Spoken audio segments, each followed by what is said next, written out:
Welcome to the Sunday. It's November 5th. That's right. Let's talk about some hockey. There are three games today. You don't see them here yet because we're looking at yesterday. Days ago, one. Who won yesterday? There were a million games yesterday because it was crazy Saturday. Yep, that scary Vancouver connection of Brock, Bo, and if we click Vancouver's name, Sven. Look at that. Look at how nasty that is. That's all one line. Three crazy names and 33 points between the three of them if you played that. That is a line I have predicted before. I did not have it last night because I'm a loser. Now, let's keep going on. Matchy, Patch already. 10 points. Montreal's really opened up offensively. Marcia said this is Golden Knights territory. Rangers game was a big scoring game like I predicted, Florida Rangers, although the Carolina game was not. Carolina-Arizona was only 2-1 last night. That stunk. Pasternak, Colton Sevier on Florida. That was out of the blue. I'm sure he was super cheap. A lot of 8-point nights. Andrew Shaw, that's a nice line on Montreal. Pacioretty, Shaw is nice. Wilson, fourth line would have been super cheap. Great to have if you had him. McKinnon, Colorado's been waking up. St. Louis had a big game. There were a lot of goals last night. Nash, look at all these eights. It was really insane. But if you had that Vancouver connection on the first line, that's great because they hadn't produced, I think, in a game or two, and that's pretty incredible. Kucherov, of course, a solid 7. Anyway, it was nice. So let's get into today and see if I can get any better. I got to cash. I mean, it's time. I got to cash. So here's what we got today. Matchup wise, we're going to move this stuff around. You can move this stuff to the right or to the left to get a different view on things. Let's take a look at, there's 3 games. Let's look at everybody and then we'll go game by game. Our goalies pivot I have active, as active as we have right now. I don't know what's probable and what's whatever, but Mike Smith, as you can see, really takes a lot of shots at Calgary and makes a lot of saves. So Calgary's playing the Devils that have been shooting are pretty good. That's an interesting matchup. So Mike Smith definitely should be paid attention to. He is the clear winner overall here, and a lot of consistency with only one negative game, I think. Corey Crawford has woken up lately and played quite well. Chicago's playing Montreal, but Montreal's offense has really opened up lately. So I think that Montreal Chicago is probably going to have some goals in that game. I think the Islander Colorado game. Who's playing for Colorado? Bernier. Bernier will. Yeah. So now what we do is we press plus here to open up the number of goals against in this column. So Bernier will give up like 3 or 4. Interesting. So Colorado, the Islanders are scoring a lot lately. I think that's a great game for an over, that Colorado Islander game. Grice is going to be in net for the Islanders and will give up goals. He hasn't played much at all. 3 games he's played, 4 games. So where's the 6-goal game? Oh, he gave up 6 last time. Interesting. Yeah, definitely I like the over in that game. And I like scoring in that game. So let's look at players too. And Montoya for Montreal, but yeah, there's going to be some goals there. What about the Jersey-Calgary? Jersey-Calgary probably the lowest scoring game out of all these. You can see that Calgary's offense hardly ever goes above 2. Surprising with Monahan and Goudreau and TJ Brodie, all those guys. What's going on there? That's weird. The Devils have been playing pretty good lately, but still, the Devils look like they'll win that game again, but they just blew one the other night. But Calgary, I think, is a weaker team, so look for low goals there. Montreal, yeah, look at Montreal's offense lately. Colorado's offense. Islanders' offense. I mean, yes. All right, so what are we going to do? Well, Colorado Islanders, I already said there's going to be offense in this game. So I look at both teams. We can even kind of throw them together, kind of do some different looks. I wanted to look at things other than just by line, like I had been doing line and power play and stuff, because I understand who's on whose line, but I want to see who's scoring overall kind of in a broader context. So looking here, for example, I know Tavares is awesome, and I mean, it's obvious. Like, Tavares is such an obvious pick here tonight in this game. and Andersley with them. They're just utterly gross. How do they compare to everybody? Tavares still on top. Lee in fourth. So that's a must take, right? You have to grab those two. Now you start looking at Colorado guys. Tyson Barrie, but who's been producing? It's Ratton and McKinnon that have been going nuts. So you grab those two also, if you can afford that. Josh Bailey is really solid there, and he's on the first line of the Islanders as well. So he can't help but get points on that line. Now you got a DraftKings tonight. That's a 6 p.m. start. I don't have the 4 p.m. game in here. I can go over that at the end. I'm not really gonna get this video out too much before 4 p.m. But we can talk about it. So you have usually a 3-game night here for your picks. Now I think that you're going to have a lot of high ownership of this Islanders line, and probably, I mean, it's so obvious, right, that everyone's going to take it. So keep that in mind, and let's see what other options are available that are going to score points. But this is really, you want these 4 guys. And you can see why. And do you want Barrie in here as well? He's second line, Colorado. Probably can stay away from that, I guess. Landeskog is consistent and doesn't have the huge high numbers. Something like Eberle, Letty.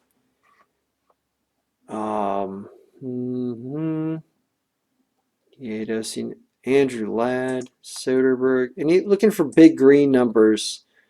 Brock Nelson. Somebody who's going to throw out. You maybe do some combinations. Sven. Not too much there. Eberle. I think you want Bailey. Maybe Eberle. And you can do Nick Leddy too. It's another one that you can grab. Sven has a possibility for 6. I don't know. Let's see what else is available in the other games. But I really like a lot of those guys there. Now, as for the Montreal-Chicago game, everyone's got so close in colors, these two teams today. Shea Weber, wow. Shea Weber's production on Montreal, he is really, I guess, been leading the offensive charge the last 5 games. 6 games. So good for him. So he's a defenseman, right? I'm pretty sure. Shea Weber's a defenseman, yeah. So he's a huge defensive pick. I also like some goals in this game. This is the other high-scoring game. But he's going to be heavily owned, but yes, anyway. Pacioretty seems to be worth it. Gallagher, I had him last night. He didn't perform as much as he has been. How deep is Chicago, though? I like Gallagher in this game, actually. See how Deneau can have a crazy game. Brandon Saad's been on somewhat of a cold streak here. Kane also cold streaks. As you can see, hasn't been worth it either of the last 4 games. Hudon, nah, probably not. Shaw. Shaw's the one you want down here. Because if you look at this by line, like who's on power plays, right? These two. Shaw's on there. Lehtonen can have a big game. He only won the season, but Drouin isn't a bad idea. Second line. I mean, Montreal's second line. Petrie, huh? Kolechnik. No, there's a lot to choose from there. I think that I think your must-takes are Weber, Pacioretty, and Shaw. I guess Pukanix has been moved off of the line he used to be on with Pacioretty. He's on the third line. Pacioretty's on the first line. So, yeah, you don't want to get caught and have Pacioretty have a hat trick in this game and you not have him. So you got to grab him, and you may as well grab Weber with him. I like Shaw. Deneau's a possibility. I think Hudon's probably not going to do it. Lehtonen maybe. And that's fine for that game. Oh, for Montreal. What about Chicago? Chicago, you can see there are not huge numbers almost anywhere within the recent history for Chicago. Montreal's goaltending is suspect. In that goalie's pivot, Montreal's got Montoya going. He's going to give up like 3 or 4 probably, so they could score some goals. Where's it going to come from? And does anyone have potential to have a huge game?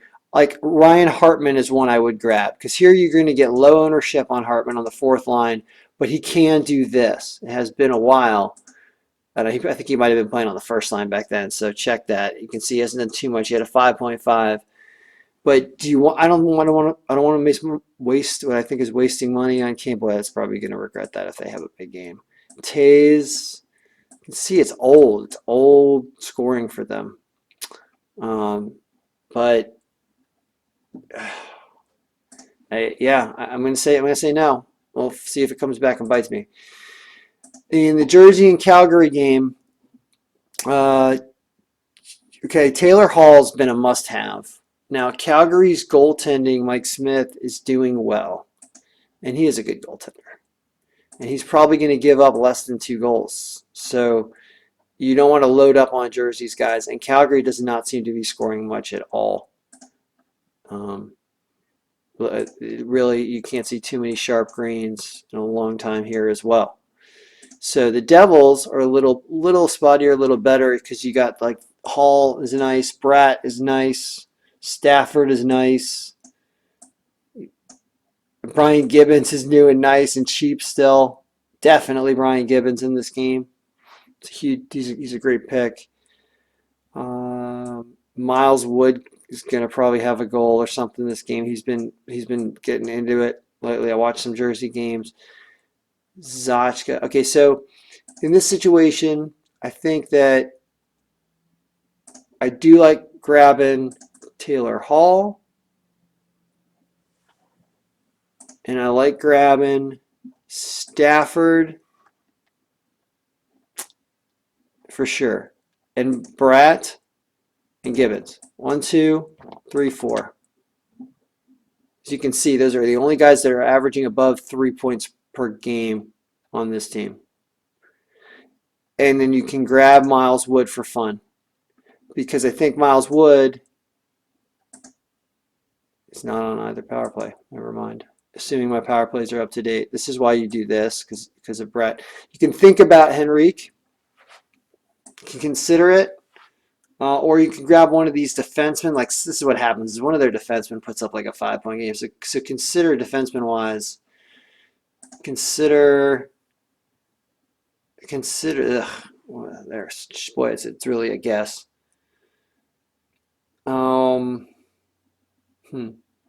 Numbers-wise, they're going to say choose from more Severinsen. Severinsen's been hot lately, or I guess, right? So go with Severinsen, I guess. I think that makes sense.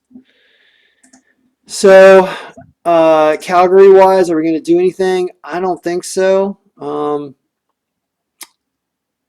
Sean Monahan is a good player, so you can consider Monahan.